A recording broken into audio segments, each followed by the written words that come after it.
We are the morning choir. For millennia we have acted as stewards of music. Now from a record shop in Richmond, these are the stories of the artists we work with.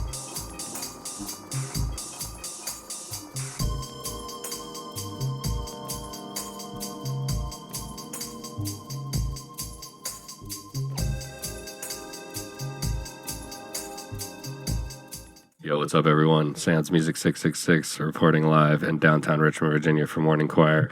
We are outside of Wax Moon Records. We are here to meet James Bangura, 1/3 of Black Rave Culture. We're really excited to get an interview with him. Let's go inside and see what's up.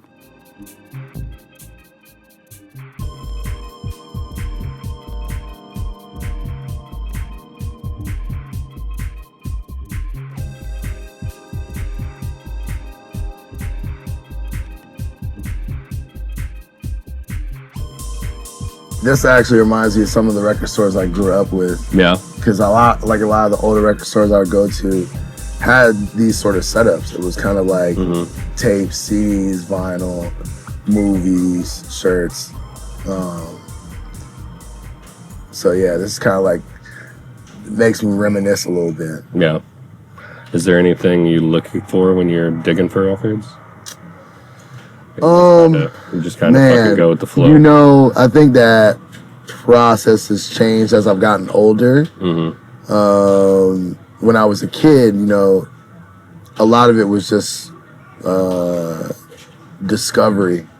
Like I wanted to like learn about everything. So I was listening to everything, and then that informed my purchases. Right. So like, you know, as a kid, like you don't know that much. So you're like, oh dang, you know, I'll buy this because I think the cover's really dope. Right. Or I'll buy a record because I had a conversation with a friend at school about something that just came out. Or, you know, I know when I was a kid, there was a magazine called Herb Magazine, which isn't around anymore, but this was like late 90s, early 2000s. And I would just read those magazines, and that also would inform my purchases. I would just like make notes in the magazine, like, oh, hey, I want to try to see if I can find that at the record store. Right. And so that would inform my purchases as well. Now, like being like a DJ and a producer, I'll do a lot more research on like sound refinement, because a lot of the music I'm purchasing is more for me to play out versus to listen. But I think a lot of the older processes still sit within that. They're kind of nested within how I do things now. So like, you know, I'll either have conversations or, you know, I'll go on like forums online, which is still very much a thing, to learn about certain labels and all that good stuff. And so some parts of the process has changed, but not too much. I would say the biggest change has been like, it's more refined. Right. Once you get older, like you kind of, you know what you like and you know what your tastes are. Right. What's your first record store memory? Man, first record store memory. The first record store memory that I have is probably, I was like 17 years of age. This is when I was living in Moreno Valley, California. And I think I mentioned this to you before. Like I moved around a lot as a kid. Right. So I've been afforded the ability to live on both coasts. But my first real memory of like going into a record store on my own volition was when I was living in Moreno Valley, California. And there was I forgot the name of the record store, but I'd go to Riverside, downtown Riverside, and there was a record store there that I'd go to a lot that carried a lot of like, you know, breakbeat stuff, down tempo stuff, like, you know, jungle, drum and bass. Right. And at this point, and to kind of like tie all this in together, when I was like 14 or 15, I ended up like discovering a sampler CD of DJ Craze. It's a DJ Craze mix. And I remember like I rinsed that for a year straight almost every day, because I was like, this is a whole new sound to me. And when I moved to California later on, you know, I realized that a lot of this music that I was getting into, dance music wise, was really, really popular, and there was a ecosystem there that was there way before I got there. Right. So yeah, like that was my first real memory of going, because at that point I'm like, all right, I know what I kind of want. And you know, as a kid, it can be a little bit intimidating at that young of an age to like walk into a record store. Because you know, I distinctly remember going there, and I'm like the youngest person in there practically a lot of times, because I'd go like during like the day. Sometimes I'd like get out of school and then go over there and just like browse. And you know, I didn't know what I was browsing for. I was just like, oh, I feel like I know what I want to get. Right. Oh yeah, that's what's up. Any artists, records that stood out to you, like when you first went and were digging it when you were 17? Like, yeah, Uncle. Yeah, I got Uncle. like an Uncle record. It kind of sucks. Man, I haven't heard that name in a while. Yeah, I got an Uncle record, and I got an Orbital record. Okay, yep. Love Orbital. And who else did I have? I had like that same record store. I got like a DJ Crust record, and mind you, I wasn't necessarily buying vinyl. A lot of this was on CD, because that was like the most accessible form of media for a kid my age to really get. I couldn't afford a turntable or anything like that. Yeah, 90s, 2000s, that was the medium. Yeah, but I did have a 45-second anti-skip Panasonic CD player. Let's go. Shout outs to the anti-skip. Did you ever have the like buffer, the cleaning thing? Yeah. With the wheel that you had to turn? So, oh my gosh. Yeah. So I had, you know, I was just buying these CDs, but like I had a Groove Rider CD, Uncle CD. I actually still, matter of fact, I still have all like my Fatboy Slim CDs. Let's go. From that time. Like they're at the house now. Dude, I have a remix of one of his tracks I still play out all the time. Yeah. Love Flatboy Slim. Man. What else did I get there? When I graduated high school, that was when Interpol's Antics record had come out. Nice. So I have that on CD still. Yeah, what are some of your non-dance music influences? I know we talked a little bit about that last night. So, yeah, we talked about this a little bit yesterday. And I'll just rehash. Middle school, high school, I really got into like a lot of like new metal stuff. I was listening to like Static X, Power Man 5000. Love it. Yeah, dude. That's crazy. I think we've talked about this in the past, because that's where we clicked, because POD is definitely one of my like key favorites from middle school. Yeah. I was listening to like Coheed and Cambria. Absolutely. Dude, yeah, Second Stage Turbine Blade, that album. Yeah. I love that album. I got into 9 Inch Nails as well. And that was like more on the industrial side. Right. And I think that's where like a lot of the tie-in came for me for dance music, because when I got into it, because my mother was into dance music. She was a radio DJ. She was into house music. And at that time, I was like, oh, house music is like for old heads. Right. And so discovering like jungle and drum and bass, I was like, oh, okay, this is something that, you know, kind of resonates with me, because at that, you know, being a young kid, you know, rambunctious, got a lot of energy, and so it just made sense. Right. So yeah, I feel like I went off in a tangent. I kind of forgot. No, you're good. No, you're good. We're all about tangents. Are there any tracks or artists from back then that you found that you still play in sets today? Oh yeah, Avril Bikra, Groove L'accord. Okay. That's like a classic that I continue to like consistently have in like my sets. Matter of fact, when I played Panorama Bar a few years ago, I closed out with that track. But the first time I heard it was on, I think it was either this mix CD called Twisted Secrets Volume 2. You can actually find the vinyl on eBay. And then another track that really stood out my mind that was a consistent that I'll still play now is this track called Psycho Fuck. Okay. Which was like, came out of Detroit, I want to say like 94, 95. Nice. But it's like an instant classic. You really can't find the record that often, and I don't know if the artist actually like released a lot of music, but that track is just like, a perfect example of what a Detroit techno song sounds like, and what like it can be, what it's enabled, like what is the ability to be like at its best. Right. So I always go back to those two tracks. Nice. For sure. Awesome. I know we talked a little bit about your time in the military, but I wanted to just kind of touch on that and ask kind of what was the music you were listening to during that time, and were there any records or artists that, like, in particular got you through that time? Oh, man. So when I joined, at the time I was still listening to, like, so this was coming on the tail end of like a lot of the like blog house era, and a small portion of that people don't necessarily talk about all the time is more of like the wonky house Right. like phenomenon that was happening during that time as well. Okay.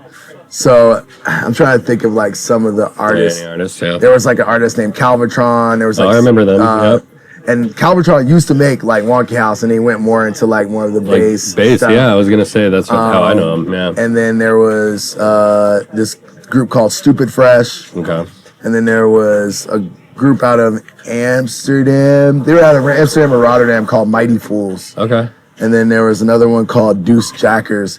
But Awesome. there was this interesting moment where we saw like this realm where like wonky house or fidget house went into like more of like what we call like Dutch house.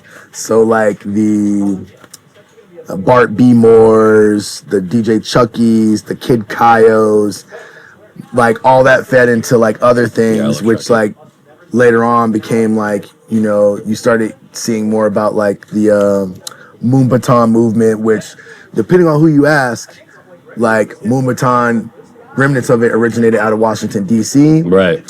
And then remnants of it came out of like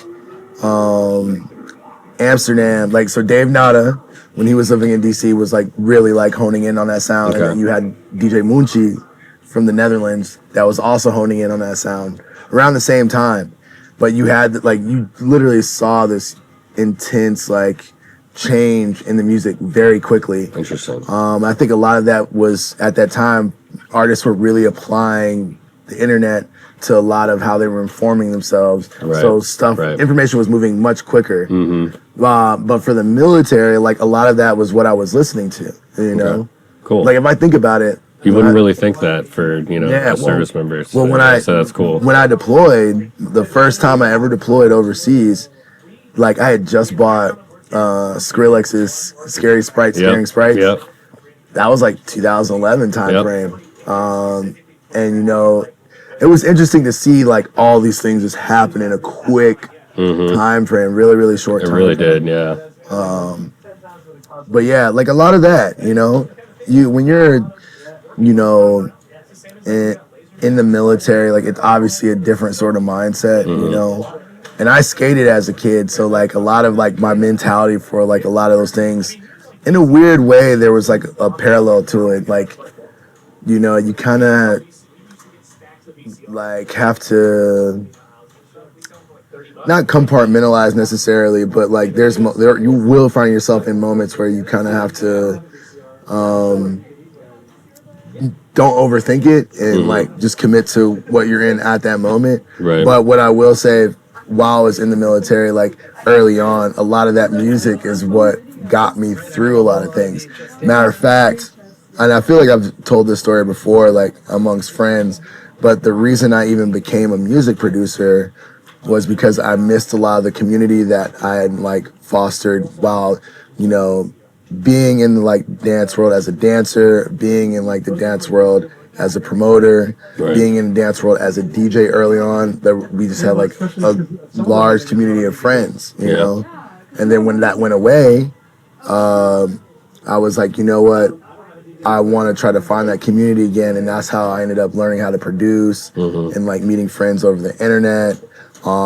Matter of fact, a lot of things that happened with me in Durham was because of like SoundCloud. You know, interesting. And here we are. We're having this conversation. So, the one thing I will say about dance music in general is that there's always going to be some level of like community you'll be able to tap in with. Right. So anytime I would go to a new duty station, like, you know, either be Tennessee or Georgia or North Carolina, I made sure to like seek out like parties or events to meet people and like connect. Because I think that's another thing too that I really love about the dance music community is to be able to connect with someone over like a specific record or a specific night or a specific DJ, you know? Yeah. So like a lot of that earlier stuff I was listening to really got me through that and kind of gave me like a North Star of sorts in regards to like how I wanted to be. And like one thing I also want to like preface is when I joined the military, I was much older. So I kind of had an idea of who I was already. I was like 22 when I joined. Right. So I had a better idea who I was as a person. So I knew like, hey, yeah, I'm doing this thing, but this isn't me as a person. Right. You know, so. Right. That definitely got to help. But yeah, that's some of that stuff I was listening to. That's cool, man. That's awesome.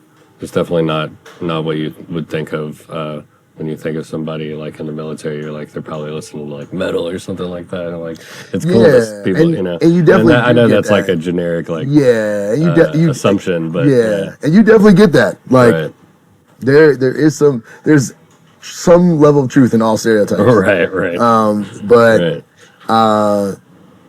I get people always will tell me that they're like, you're like one of the more unique people I've met because you were in the military, but you make tracks. Right. Like you make techno, you make house, and I'm like, you know, yeah, we're multifaceted.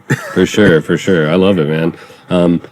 Yeah, it really seems like, well, one, it's been really cool to see like the trajectory of both yourself and Black Rape culture. But I guess we can kind of pivot to this a little bit too. Is I kind of wanted to talk about that upward trajectory of really the last year or two. It seems like I've really skyrocketed in what I've seen in your popularity, and I guess overall demand. But I guess talk a little bit about what it's like being a solo artist and also an artist in a group with two other guys, you know, and the differences between the two. Well, I'll start off with BRC. One, Right. I'm really big on teamwork and working in a team. And I think it's been, you know, covered multiple times over the years about how we came about as a group. But I think this also ties into what we were initially talking about as well with the military. It's like there's this saying within the military where it's like the people that are going to have your back are to your left and your right. And when I got out of the military, I kind of didn't have the community I thought I was going to have. You know, I had to start my life over in a way. Okay. But essentially that bled into like how me and like Amal and Native Son also like operate as like a group, Right. like as a music group. You know, we came together during the pandemic. We came together during Black Lives Matter.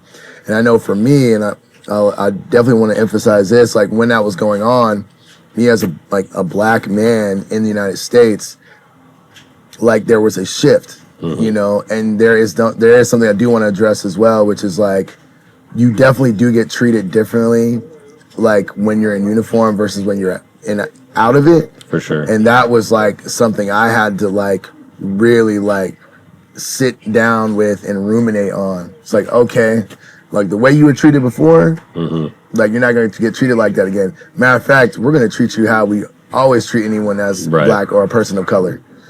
You know, and so that really like it sobered me in a way, and you know, I kind of weathered that journey mentally with Amal and Native Son at my side. Right. So when it comes to like collaboration and what we do, it's always about making space for each other. You know, that's how those things work. I like that. If you're not making space for each other, give each other the space to express themselves, communicate, you know, feel the things, then it won't work. Right.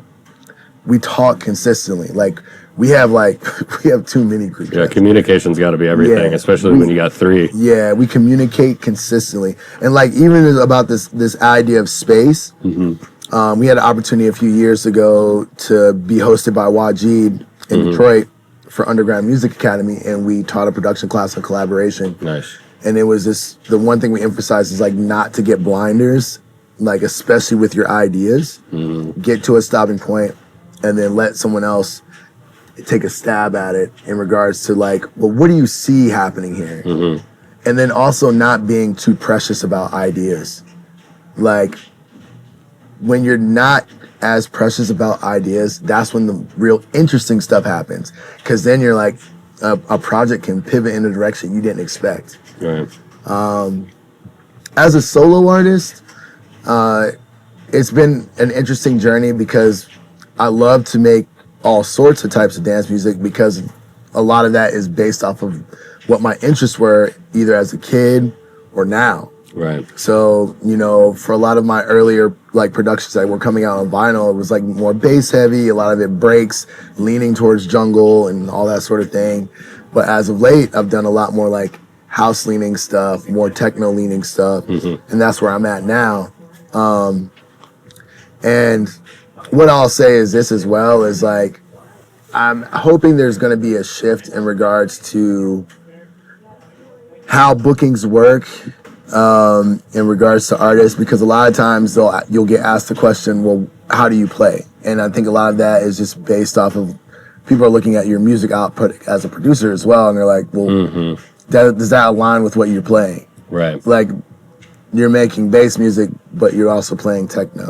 Yeah. So I've been doing like a lot more work as of late to like kind of streamline and refine what James Bangura is as a project. Yeah. I'm not gonna stop making all the music I make, but what I will say is that when it comes down to what gets put out, there's gonna be a lot more refinement in regards to that. Because, you know, it is a give and take. I understand it's an industry, Right. you know, and then also for the most part, especially in the States, you're gonna get probably more so casual listeners versus enthusiasts Right. coming to the club to hear you play, because they're not necessarily there for the artist. Whereas in larger markets, for example, like New York, Chicago, Detroit, you have a more informed crowd that understands what they're going to go see versus Right. like smaller markets that don't necessarily understand. They just want to have a good time Right. and maybe just discover something cool. Right. So yeah, just refinement on that. But honestly, with BRC and with my solo project, they both like inform each other in their own way. You know, like, you know, we just released a single called Woo Lord, and that was more so Yep. a track leaning on like more of like club, like juke stuff that we've like done in the past. And then we're going to be releasing another single coming up called Morgan Freeman. Love it. And that's more of like a fucking house track. Gotcha. You know? Right. But it's at the end of the day, it's all gonna sound like BRC. Right. But it's just Yeah. as we're learning together, we're also progressing individually as well as producers. Yeah. And you're seeing that in Yeah. real time of like, oh, they're all getting better individually, and then they're applying what they've learned as of late into their like latest productions. Right. Yeah, you can definitely see the growth. Like, I remember, like when we had you guys back in 2021, just after COVID, in that office space, like right behind the fruit, and that was my introduction to all you guys. And I remember just being like, who the fuck are these guys? Like, these guys are just crushing. And Amal was on the mic doing his thing. I was just like, this is so fucking cool. The chemistry between you guys was evident. And then, yeah, to see from 2021 to now at the end of 2025, the progression is definitely real. So yeah, man, it's been super cool to see. And I think it's very important to, you know, understand how to collaborate, and the better you get at collaborating with other producers, like you said, the better you're gonna be as a producer. Right. So yeah, the more time y'all have spent together, you can definitely see like the growth individually and as a group. Hell yeah, man, that's awesome. Do you have any? Let's take a little bit of a pivot here. Do you have any favorite pieces, or what's your favorite piece of hardware right now for the studio? Oh damn, I haven't gotten it yet. No. I actually this week just ordered Electron Octatrack. Ooh, nice. And this kind of ties in what we were just And saying. you already know that's your favorite? Have you used it in other studios and stuff? It's my favorite because I haven't used it yet. Okay. I have my go-to stuff for sure, but like with production, a lot of times you can get bored or something. Yeah. Like you have, I would say the best way to say like most reliable thing that I'm like, all right, I'm gonna consistently get a good, result is like probably just with my laptop and like my MIDI keyboard. Right. Yeah. That's like a really quick workflow thing. But as we were talking about before, with me refining my sound, I'm doing a lot more like house, more techno. So I'm more so really excited about seeing what that workflow will progress to as I like start like,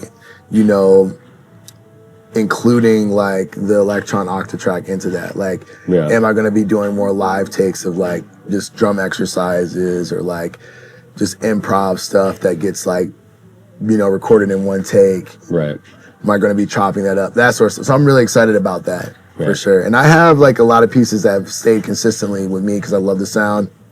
Like, I love the sound I get out of my Yamaha DX100. I've always loved the Korg Poly 800.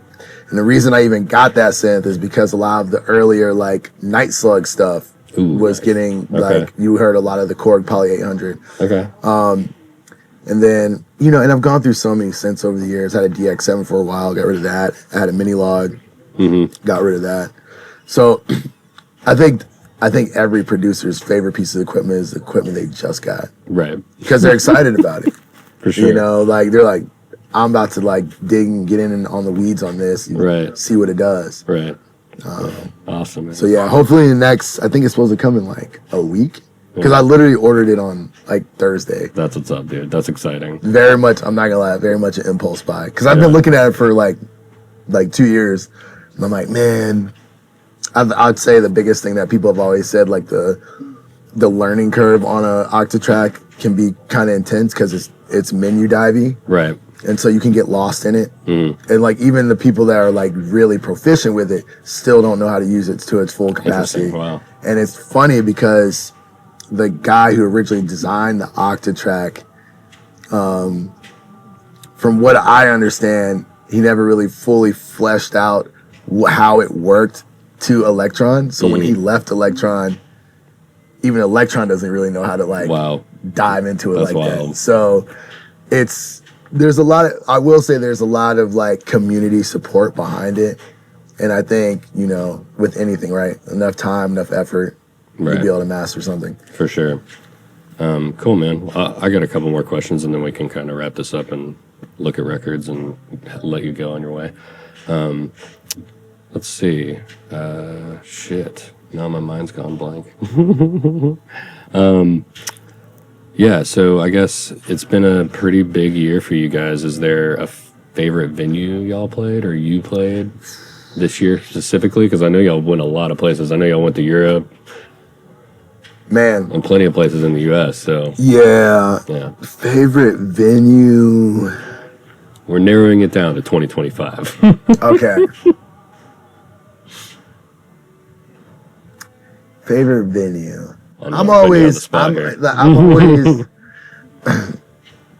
If you ask anyone, I will always say I like smaller venues. Right. But I think one of the best PRC moments that we've had as of late was in Atlanta just recently. We played the. I was gonna say the Death Party. Yeah, we played the Death Party, and that was Yusuke. Like, yeah, that looked insane. That was a really good. It was the programming, the space, the hospitality, the crowd, even more so the crowd because it always surprises me what kids like respond to in different cities. Right. And the fact that they really responded well to us was not only surprising but very, very refreshing. That's cool. And they were just like essentially leaning on everything we were doing, like really anticipating what we were doing. And I thought that was really dope. So for the States, that most recent experience was probably, in my mind, the best so far. That's awesome. For overseas, man, we've had the opportunity to do so many like really cool things.